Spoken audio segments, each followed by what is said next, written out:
ආයිබෝවන් වාසනාවන්. ඉතින් අදත් ආවා වීඩියෝ එකක් කරන්න කියලා. වීඩියෝ එක නම් මට සිදුවීමකුත් එක්ක අපේ ළමයින්ට කතා කරන්න තමයි අපි ආවේ. මම ආවේ. ඉතින් මුලින්ම මම ඉල්ලනවා මාව සබ්ස්ක්‍රයිබ් කරලා නැත්නම් අනිවාර්යයෙන්ම මාව සබ්ස්ක්‍රයිබ් කරන්න. මට උදව්වක් විදිහට. ඉතින් මේ ඇත්තම සිදුවීමක් ඊයේ මට සිදු වුණා. අද ඒක निराකරණය කරගත්තා. අපේ පැත්තේ කඩයක් කැඩුවා. කඩේ කැඩුවාම අපේ ගමේ මිනිස්සු එතනදී CC කැමරා චෙක් කරලා කියලා තියෙනවා මම වගේ කෙනෙක් කියලා. මම සමහර අය කියලා තියෙනවා මම්මයි කියලා. ඉතින් මම වගේ කෙනෙක් කියලා තමයි කියලා තියෙන්නේ.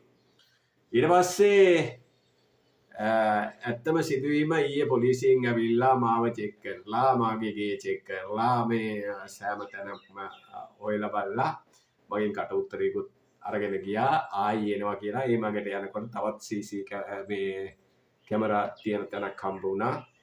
එතෙන්දි ඒගොල්ලෝ ඒකත් චෙක් කරලා තියෙනවා. චෙක් කරලා ගියා. මාව තියාගත්තේ නෑ එතන. උවමනා වුණොත් විතරක් කතා කරන්නම් කියලා ගියා. ඊට පස්සේ කඩේට ගිහිල්ලා ඇඟිලි සලකුණු එහෙම අරන් තියෙනවා. ඉතින් ඇත්තටම ඉතින් මගෙත් හිත කලකිරුණා. මොකද හේතුව මගේ ජීවිතේට මම මේ ගමේ හිටියා. කිසි කෙනෙක්ගේ දෙයක් අරගෙන නැහැ. නමුත් මාව විනාඩි ගානකට දවසකට හරි හොරෙක් බවට පත් වෙලා තිබුණා ඊයේ. මම සෑහෙන කලකිරීමෙන් තමයි හිටියේ. මේ ඇත්ත සිදුවීමක්. මේ මට වෙච්ච දෙයක් මේ ඔයගොල්ලන්ට කියන්නේ. හැබැයි මට විශ්වාසයක් තිබුණා මගේ දෙවියන් වහන්සේ ගැන. ඒ වගේම මගේ හෘද සාක්ෂිය ගැන මට විශ්වාසයක් තිබුණා. මොකද මම කාගේවත් දෙයක් හොරකම් කරලා කාටවත් වංචාවක් කරලා කාත් එක්කවත් වෛරකින් ඉරිසියාවකින් කුහකකමකින් හිටපු නැති හින්දා මට ලොකු විශ්වාසයක් තිබුණා. ඉතින් අද අපේ පුතා ගෙදරට ආවා. පුතාට ගියා පුතේ මෙන්න මෙහෙම දෙයක් වෙලා තියෙනවා. ඊයේ පොලිසියෙන් පුතාට කතා කරා. ඒ හින්දාම අද පුතා ගෙදරට ආවා. ගෙදරට ඇවිල්ලා මේ ආවෙන් පස්සේ මම කිව්වා මේ වගේ දෙයක් වෙලා තියෙනවා. ඔව් තාත්තේ යන් එහෙනම් අපි CC කැමරා චෙක් කරමු කඩේ කියලා. එතකොට කඩේ අයිතිකාර මුදලාලිත් ආවා. මුදලාලිත් ඇවිල්ලා අපේ පුතාට කතා කරගෙන ගියා පුතේ යන් CC කැමරා චෙක් කරන්න. හැබැයි මම නෙමෙයි මගේ නම කියලා මට ගමේ කියන්නේ රංජි කියලා. රංජි උඹ නෙමෙයි උඹ වගේම කෙනෙක් කියලා තමයි එක්කන් ගියේ. ඇත්තටම ඒ කඩේට ඉතින් මම ගියා. ගිහිල්ලා ඉතින් අපි චෙක් කරා. පුතා තමයි ඒක ඔපරේටර් විදියට වැඩ කරේ. මගේ පුතා ඒ සම්බන්ධව ඔපරේටර් කෙනෙක්. ඒක නිසා මට කිසිම අපහසුාවක් නැතුව මට ඒ වරදින් නිදහස් වෙන්න පුළුවන්කම ලැබුණා. ඉතින් මටත් වැඩිය හොඳට ඒ වගේම හොඳ ඇඟපත තියෙන මිනිස්සෙක් තමයි මේ ඇවිල්ලා තියෙන්නේ. ඉතින් මට දැන් මගේ ප්‍රශ්නේ මම එහෙම කරද්දී මම අද උදේ මගේ සභාවට ගිහිල්ලා යාඥා කරලා මගේ පූජකතුමාට කිව්වා පූජකතුමනි මට මේ වගේ ප්‍රශ්නයක් වෙලා තියෙනවා. අන්න එතන තමයි කලකිරෙනම සිද්ධිය වුණේ. මෙහෙම ප්‍රශ්නයක් වෙලා තියෙනවා. මාව සැක කරනවා ගමේ මිනිස්සු කියලා. ඇත්තටම පූජකතුමත් මං ගැන සැකෙන් තමයි වෙන්නේ. ඉතින් ඇත්තටම මට දුක හිතුණා. පූජකතුමත් මං ගැන මෙහෙම සැකෙන් බලනවා කියන්නේ. පූජකතුමා කිව්ව කතාව තමයි ඔයා වරදක් කළා නැත්තම් දෙවියන් වහන්සේ ඉන්නවා බය වෙන්න එපා කියලා. ඇත්තටම ඊට ඉස්සෙල්ලා මම දෙවියන් වහන්සේ ගැන විශ්වාස කරා. දෙවියන් වහන්සේ මාව ආරක්ෂා කරනවා කියලා මම දැනගත්තා. ඉතින් පූජකතුමත් එහෙම ඒ වගේ කතාවක් කිව්වහම ඇත්තටම දුක හිතුණා. නමුත් මොන ප්‍රශ්නයවත් මම දෙවියන් වහන්සේව දාලා යන්නේ නැහැ. මොකද දෙවියන් වහන්සේත් එක්ක මම ඉන්නවා. දෙවියන් වහන්සේ මාව ආරක්ෂා කරන බව මම දන්නවා. ඉතින් මගේ රත්තරන් දුවේ පුතේ මට කියන්න තියෙන්නේ ඒ කතාවත් එක්ක මගේ රත්තරන් දුවේ පුතේ ඕගොල්ලෝ දෙවියන් වහන්සේ ගැන විශ්වාසයෙන් ඉන්න. මම මේ කිව්වේ මෙච්චර වෙලාම ඇත්ත සිදුවීම මගේ ජීවිතයට වෙච්ච. මිනිස්සු විශ්වාස කරන්න එපා මගේ රත්තරන් පුතේ දුවේ. ඒ වගේම අපි ඉක්මනට සල්ලි හොයන්න ගිහිල්ලා විනාශ වෙන්න එපා. අපේ ජීවිතය අයහපත් කරගන්න එපා. ඉක්මනට සල්ලි හොයන්න යනවා කියන්නේ මගේ රත්තරන් දුවේ පුතේ බලන්න පාතාල සමාජිකයෝ වෙන මේ මිනිස්සු නැත්නම් මේ දරුවෝ මොන තරම් විනාශ වෙලාද? ඒ අය ඇයි මෙහෙම උනේ? බලන්න ඕගොල්ලෝ දේශපාලඥයෝ පිටිපස්සේ ගියා. දැන් දේශපාලඥයෝ පිටිපස්සෙන් ගිහිල්ලා ඒ අය වෙනුවෙන් ඒ අයගේ විරුද්ධකාරීන්ට ගැව්වා.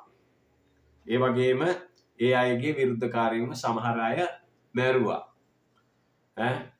ඒ අයට මරන්න ඕන නම් ඒ ජීවිතෙන් ඒ අයව අයින් කරලා දාන්න ඕන නම් ඕගොල්ලන්ට තමයි කියන්නේ මගේ රත්තරන් පුතේ දුවේ.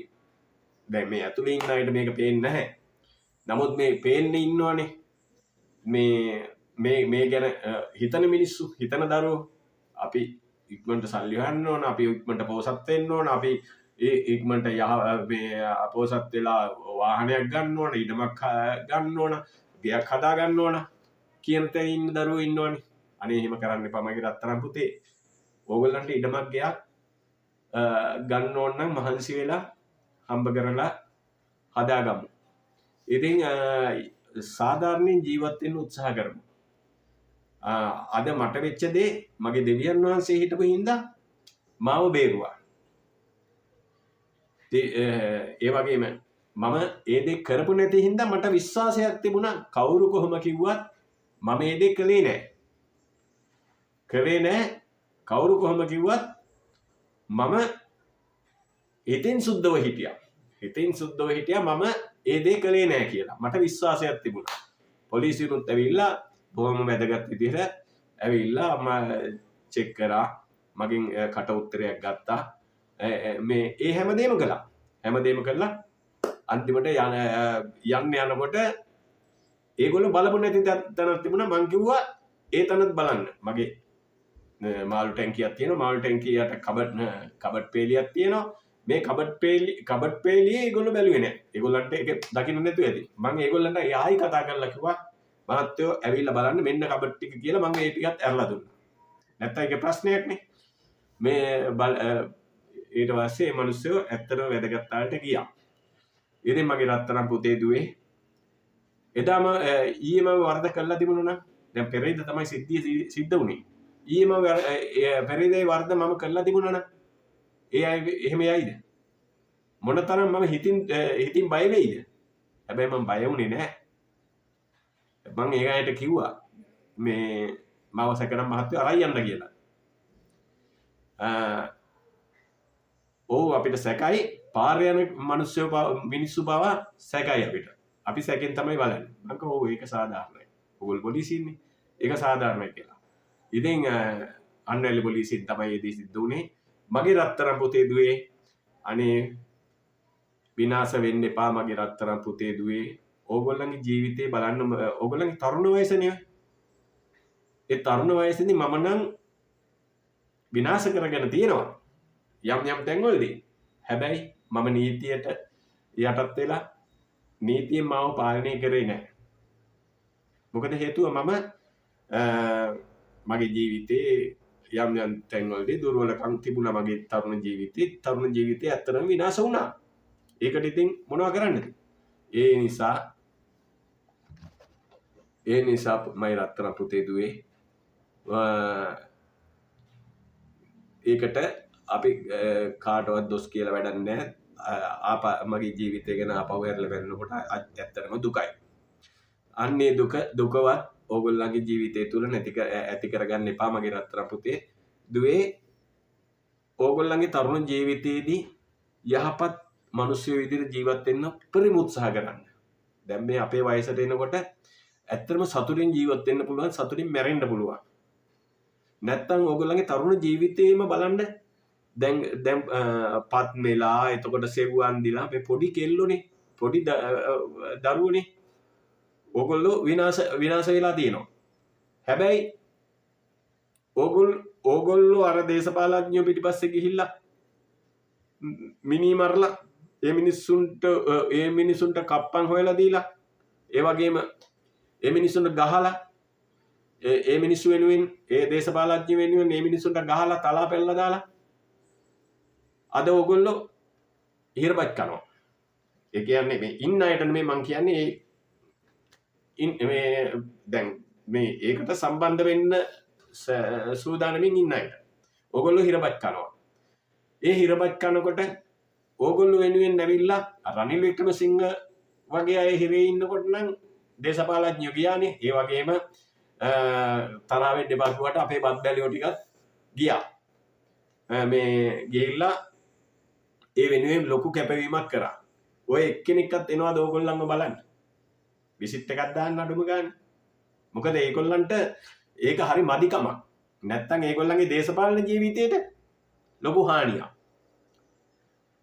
ඒක නිසා මගේ රත්තරන් පුතේ දුවේ ඕගොල්ලන්ව බලන්න නම් කවුරුවත් ඉන්නේ නැහැ. දේශපාලඥයෝ කවුරුවත් ඉන්නේ නැහැ.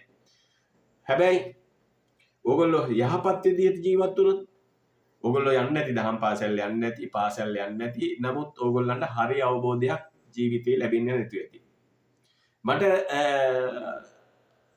හරි අවබෝධයක් ලැබුණේ බොරැල්ලේ කනත් හන්දියේ පුංචි පෙට්ටි කඩේක වැඩ කරා. මම ගෙදරින් පැනලා ගිහිල්ලා මගේ රත්තරන් පුතේ දුවේ ඒ පෙට්ටි කඩේ වැඩ කළා විතරක් නෙමෙයි බස් එකක වැඩ කරා. පෙට්ටි කඩේ වැඩ කළා. ඊට පස්සේ බස් එකේ වැඩ කළා. ඒ බස් එකේ ඩ්‍රයිවර් කුඩු බොනවා. මීට අවුරුදු 40කට විතර ඉස්සෙල්ලා. 30කට 40කට විතර ඉස්සෙල්ලා කුඩු බොනවා. මිනිහාගේ ළඟ වතුර බෝතලේ තියෙනවා අනිවාර්යෙන්ම. ඉතින් කුඩු බොන ඩ්‍රයිවරුයි මමයි බස් එකේ කොන්දොස්තරයි මෙන්න මේ වගේ මගේ කාමරේ වගේ. එතකොට ලෑල්ලි ගහලා මහා ලොකු ගෙවල් නෑ, ලෑල්ලි ගහලා මේ පොඩි කාමර කෑල්ලක් තමයි අපි තුන් දෙනා හිටියේ. ඒ ඉන්නකොට බස් එකේ ඩ්‍රයිවර් මහත්තයා කුඩු ගහනවා ඒ කාමරය ඇතුලේ. ඉතින් සිගරට් බොනවා. එතකොට කොන්දොස්තරුත් එහෙමයි. මේ කොන්දොස්තර සිගරට් බොනවා, කුඩු ගහන්නේ නැහැ. ඉතින් එදා හිටියේ ඩ්‍රයිවරුයි මමයි. මට මේ විදිහට ජීවත් වෙන්න පුළුවන්කම ලබලා දීපු ඒ මිනිස්සයා අද ජීවත් වෙනවා නම් සතුටු වෙයි. මේ වීඩියෝ එක දැක්කොත් සතුටු වෙයි. මමනේ මේක කිව්වේ කියලා. ඒ මිනිස්සයා කිව්වා මල්ලි උඹ ඕනම ජරා වැඩ කරපන්. මම කියන්නේ ඔයගොල්ලන්ට ජරා වැඩ කරන්න කියලා. හොඳේ. ඕනම ජරා වැඩ කරපන්. එතකොට මේ හෙරොයින් විතරයි තිබුණේ. හෙරොයින් ආපු කාලේ රුපියල් 20යි පැකට් එක. මේක නම් හුරු වෙන්න එපා කියලා. හෙරොයින් වලට හුරු වෙන්න එපා කියලා. අනිත් අය මේ ඒ මිනිස්සයා කිව්වා ඕනම ජරා වැඩක් කරපන් කියලා. ඉතින් මං ඒවට නම් ගියේ නෑ. මගේ හිතට අරගෙන වැදුනා. මම එදා ඉඳලා සිගරට් එකක් බිව්වේ නෑ පුතේ. ඉතින් මගේ රත්තරන් පුතේ දුවේ ඕගොල්ලන්ටත් මම කියන්නේ යහපත් විදිහට ජීවත් වෙන්න. ඒ යහපත් කමින් ජීවත් වුණොත් ඕගොල්ලන්ව දෙවියන් වහන්සේ බලා ගනි. ඒ වගේම දෙවියන් වහන්සේ අඳුර ගන්න ජේසුස් වහන්සේ ගාවට එන්න. ජේසුස් වහන්සේ ඕගොල්ලන්ට හරි විසඳුම ලබලා දෙයි. ජේසුස් වහන්සේ යහපත් විදිහට අපි පාලනය කරයි. ඉතින් ජේසුස් වහන්සේ ගැන මාර ආඩම්බරයකින් මාර කැමැත්තකින් මම මේ කතාව කිව්වේ. එහෙනම් අපි නැවත හමු වෙනතුරු මාව සබ්ස්ක්‍රයිබ් කරන්න. අපි එනවා ආයි. යේසු පිටයි.